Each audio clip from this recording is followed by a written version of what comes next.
Tiens, on va retourner à Londres avec Loïc Delamornay pour parler de tout à fait autre chose. Cette semaine sont lancées les campagnes officielles pour le maintien ou non de la Grande-Bretagne dans l'Union européenne. Alors rien n'est joué pour l'instant, mais on va demander à Loïc s'il entend vraiment les Britanniques parler d'une sortie de l'Europe ou pas. Bonjour. Bonjour William, alors tous les Britanniques pas forcément, on était en tournage en Écosse encore hier, les Écossais sont très pro-européens et c'est leur gros point justement de problème et de contestation avec le reste du Royaume-Uni. Mais sinon, les Anglais eux sont totalement contre l'Europe. Ici à Londres par exemple, vous montez dans un taxi, il va vomir tout ce qu'il peut sur l'Union européenne en disant qu'heureusement que le Royaume-Uni n'a pas eu l'euro et que l'Europe est responsable de tous les maux. Alors en tout cas, David Cameron l'a promis, ce référendum va être tenu avant la fin 2017. Il y a eu quelques sondages il y a quelques semaines qui donnaient la sortie de l'Union européenne en tête, en majorité dans l'opinion. Mais enfin bon, les sondages fluctuent. En tout cas, le débat est lancé, comme vous allez le voir dans ce reportage réalisé par Laura Calmus et Nick Busby. Voici la dernière vidéo qui a fait le tour des réseaux sociaux. Un Royaume-Uni hésitant,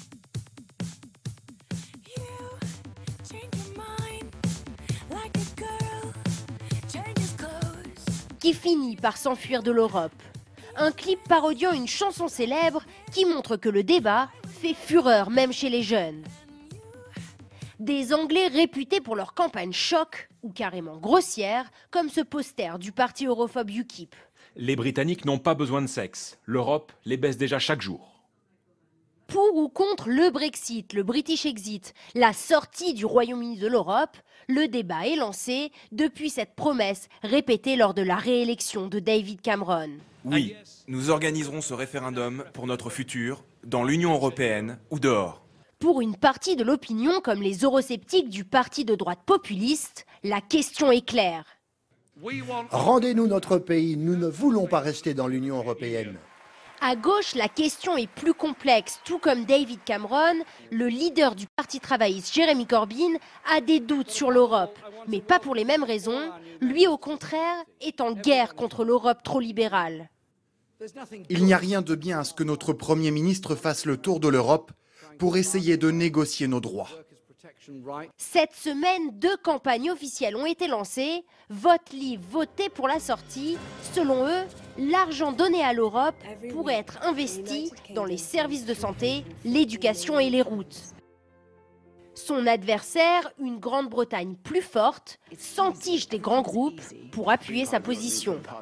Difficile d'y voir clair, même Jean-Claude Juncker, le président de la Commission européenne, a créé la polémique. Avant-hier, la manière dont il a prononcé cette déclaration a pu être traduite et interprétée de 2 façons différentes. Personnellement, je pense que le Royaume-Uni a besoin de l'Union européenne. Personnellement, je ne pense pas que le Royaume-Uni a besoin de l'Union européenne. Une affaire démentie par son porte-parole qui assure que la Grande-Bretagne a bel et bien besoin de l'Union européenne.